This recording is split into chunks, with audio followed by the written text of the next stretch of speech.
İkinci bab. Avar xanlıqı. Birinci. Avarlarning Yevropaga kelishi. Miladi 4-chi asrning eng oxirida hozirgi Mongoliyada avarlar, ya'ni jujanlar bosh ko'tardi. Ular o'zining mashhur xaqoni Tolonxon Birning yetakchiligida avar xonligini qurdi. Avar xonligi, ya'ni 394-yillardan 551-yillar. Miladining 400-yili Sharqiy Uyg'urlarni bo'ysundirgan bo'lsa, miladining 430-yillari Oltaydagi Ko'kturklarni bo'ysundirgan. Avarlar Sharqiy Uyg'urlar bilan Ko'kturklarni bo'ysundirgandan keyin kuchayishga boshlagan. Avar xonliqlari jangovar Uyg'urlarning quramiga yetgan yoshlaridan foydalanib, kuchli qo'shin tashkil qildi. Urush qurollarini yasashga usta bo'lgan Ko'kturklardan foydalanib, avar qo'shinlarini o'z davriga yarasha yaxshi qurollar bilan qurollantirdi. Avar xonligi qudratlik bosqichga yetgan chig'ida uning sharqiy chegarasi hozirgi Chavshanning g'arbiy chegarasigacha, sharqiy janubiy chegarasi Qora shahargacha so'zildi. Avar xaqonligining poytaxti hozirgi Gansu o'lkasidagi Jojangning shimolida edi. Miladining 487-yilga kelganda Sharqiy Uyg'urlar avarlarga qarshi isyon ko'tardi. Mana shu isyon ko'targan Sharqiy Uyg'urlardan 600 ming kishi Ay Ujru va Chonchi, ya'ni bular Akufka, otliq xonlarning yetakchiligida g'arbga qarab yurib, Oltay tog'lari bilan Tangri tog'larining orasiga va Tangri tog'larining janubiy, ya'ni Turpan, Qora shahar atroflariga ko'chib keldi. Ular shu joydagi Uyg'ur qarindoshlari bilan qo'shilib, tarixda Igiz Harviliqlar xonligi deb atalgan Uyg'ur xonligi, ya'ni 487-yildan 546-yilgacha hukm surgan ni qurdi. 60 yil hukm surgan bu Uyg'ur xonligining poytaxti Manas atroflariga to'g'ri kelsa kerak. Bu Uyg'ur xonligining territoriyasi shimolda Oltay, g'arbda Ili vodisining sharqigacha, sharqda Jayuguan, janubda Qora shaharning g'arbi, sharqi janubda Lolan, Charchangacha so'zilgan edi. Mana mushu Uyg'ur xonligi milodi 487-yili Janubiy Oltayda bo'lgan urushda Avar xoni Tolunxon II tarmar qilgan. Urushda mag'lub bo'lib Oltaydan qochgan Tolunxon II, ya'ni 485-yilidan 487-yilgacha xoqon bo'lgan. Avar hukmronlari o'ltirgan.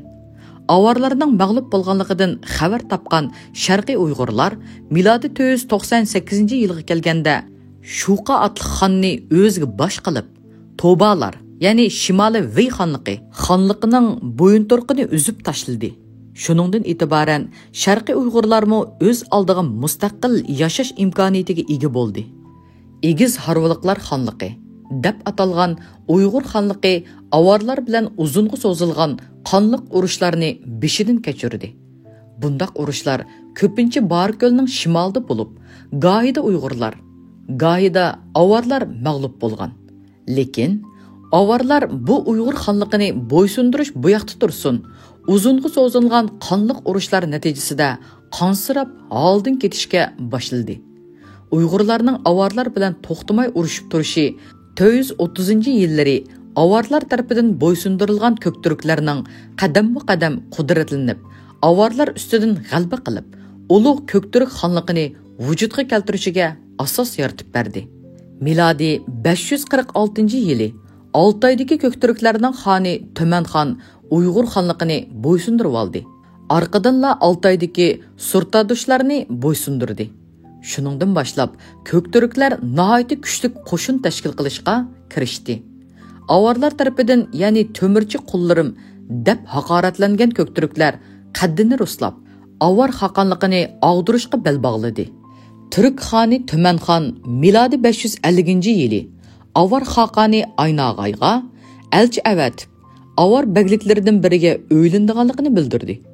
Türk elçilerinden bundaq talabning qo'yilishini tushudimi xiyolga keltirmagan Aynog'ay nihoyat g'azablanib, "Ha, to'mirchi qullarimning bundaq talabini qo'yishga nima haddi?" deb Türk elchilarini o'ltirib tashladi.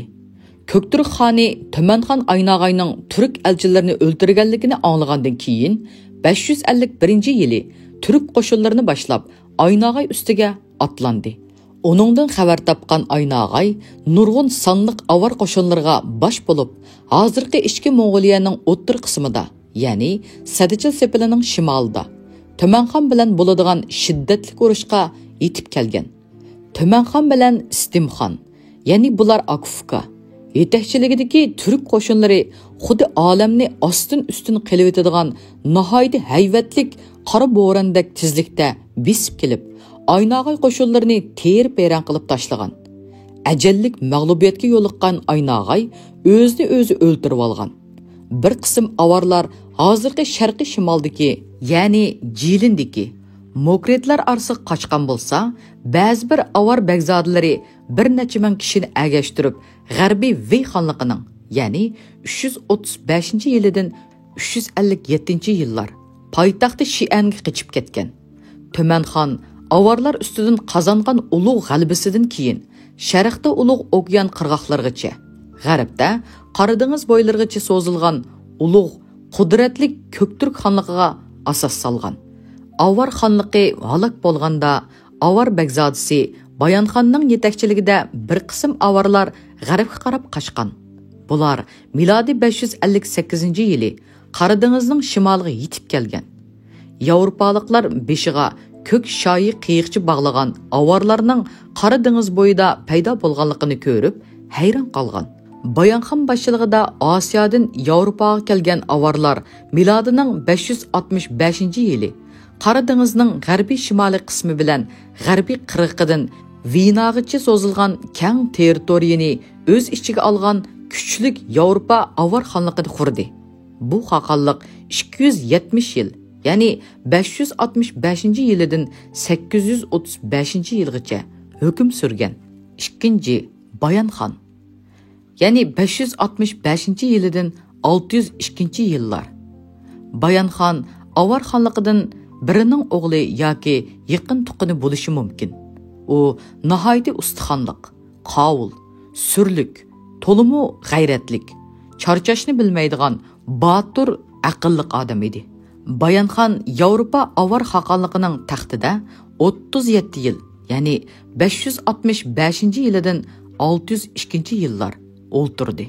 Uningga Osiyodan Yevropaga kelgicha o'tgan 8 yilni qo'shganda Bayanxonning 45 yillik umri asosan nihoyat uzun musofalarda, jangovar qonliq yurishlarda o'tgan. Bayanxonning milodining 558-yili Yevropaga kelgan chig'idagi ahvoli mundaq edi. Milodining 469-yili Yevropa Hun imperiyasi halok bo'lgandan keyin Hunlar bo'linib, kichik xonliqlarga aylanib ketgan edi. Milodining 478-yili G'arbiy Roma imperiyasi, ya'ni 395-yilidan 478-yillar halok bo'lgandan keyin G'arbiy Yevropada ulug' Franklar imperiyasi, ya'ni 481-yilidan 814-yillar qurilgan edi. Buningdan boshqa Sharqiy Roma imperiyasi, ya'ni 395-yilidan 1451-yillarga o'xshash kuchli davlatlarmi mavjud edi. Bayanxon Yevropadagi ana shu ahvolni nazarga olib, milodining 560-yili Reyn daryosi bilan Don daryosining orlig'iga makonlashgan hunlarning Qutug'ur qabilasi bilan Utug'ur qabilasini bo'ysundirib oldi. Undan boshlab Yevropa avarlari kuchlanib qoldi. Bayanxon kuchli qo'shin tashkillab olgandan keyin milodining 565-yili o'zini Xoqon deb e'lon qildi. U Xoqonlik poytaxtini hozirgi Vengriyadagi Segindin shahrining yonida barpo qildi. Milodining 569-yilga kelganda Osiyo avar xonligini, ya'ni 369-yilidan 551-yillar halokatga uchratgan Ko'kturk xonligini, ya'ni 551-yilidan 744-yillar Dun daryosining g'arbiy qismidagi Utug'ur qabilasini bo'ysundirib oldi. Yevropa avar xaqonligi bilan Ko'kturk xaqonligining chegarasini Dun daryosi ayirib turadi. Bayanxon xaqon bo'lgandan boshlab Yevropadagi Franklar imperiyasi va Sharqiy Roma imperiyasi qatorliq kuchli davlatlar bilan to'qinishga boshladi. Bayanxon milodining 566-yili Vengriyadan yo'lga chiqib, Avstriyadan o'tib, Germaniyaning Toryengen rayoniga besib kirdi. Bu chaqda ulug' Franklar imperatori Sigbert Bayanxonga qarshi urush boshladi. Urushda Franklar mag'lub bo'ldi. İmperator Sigbert asirga tushdi. Bu g'albadan keyin Yevropa avar xonligi Yevropadagi kuchli davlatlar qatoridan o'rin oldi. Bayanxon milodining 568-yili Shimoliy Italiyaga besib kirib, Pannoniya shahrini oldi. U milodining 578-yili Sharqiy Romaga qarshi urush boshladi. Urushda Sharqiy Roma imperatori Tiberius qo'mondonligidagi Rim qo'shinlari tarmar qilindi. Sharqiy Roma imperiyasi Bayanxon tarafidan qo'yilgan og'ir shartlarni o'rinlashga majbur bo'ldi. Shu g'albadan keyin Yevropa avar xonligi o'zining eng qudratli bosqichiga yetdi. Bayanxon Belgradni besib olgandan keyin milodining 589-yili Sharqiy Romaga yana hujum boshladi. Avarlar Yunoniston va Muraviyga besib kirdi. Silaning shahri, ya'ni Yunonistonda bilan Konstantinopolni muhosirga oldi, lekin shaharni ololmadi. O'z umrida qonliq mag'lubiyatga yo'liqmagan Bayanxon milodining 601-yili Sharqiy Roma imperatori Mauritius I, ya'ni milodidan 582-yilidan 602-yilgacha imperator bo'lgan bilan bo'lgan urushda nihoyat fojialik mag'lubiyatga uchradi. Shu urushda Bayanxonning 5 o'g'lidan 4-i Romaliklar qo'lida o'ldi. Uning kichik 5-o'g'lila hayot qoldi. 3. Bayanxonning varislari.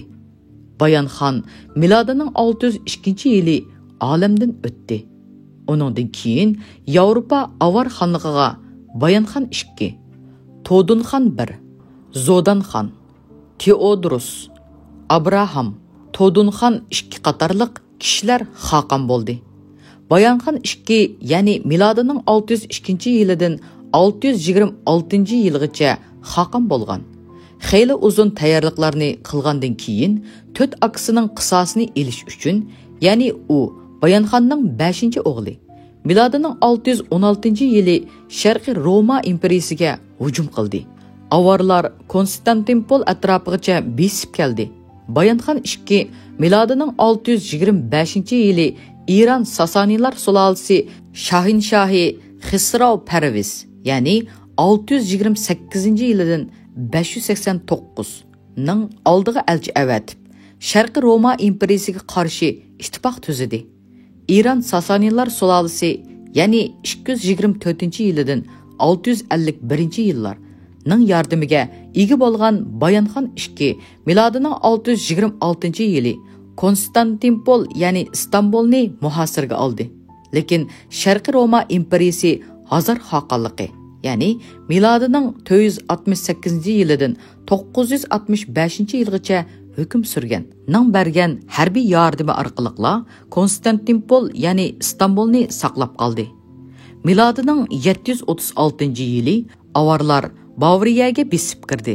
Bu urush 20 yil davom qildi.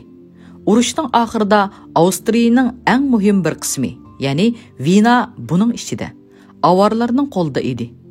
Milodining 791-yili ulug' Franklar imperiyasining imperatori Carlo Magini, ya'ni 768-yilidan 814-yillar avarlarni mag'lub qildi.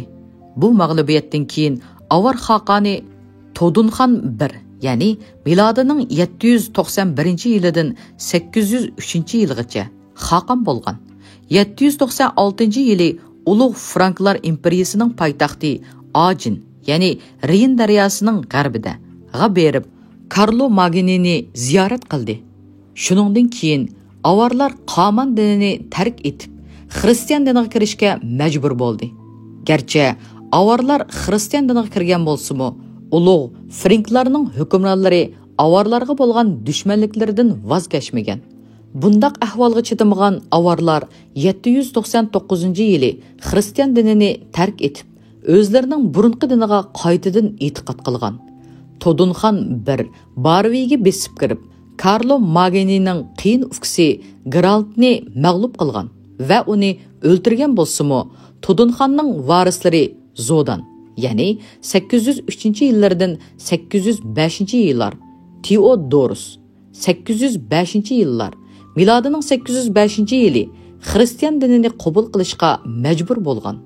Tudunxon 2, ya'ni 826-yilidan 835-yillar din boshlab Yevropa avar xoqonligi ojizlashdi.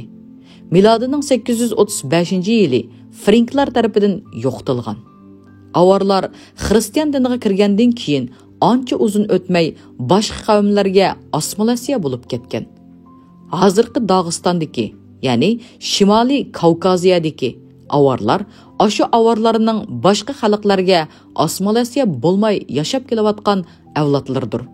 Kavkaz xalqlarining 19-asrning ikkinchi yarmidagi milliy ozodlik harakatlariga yetakchilik qilgan Shamil Dog'iston avarlaridan edi.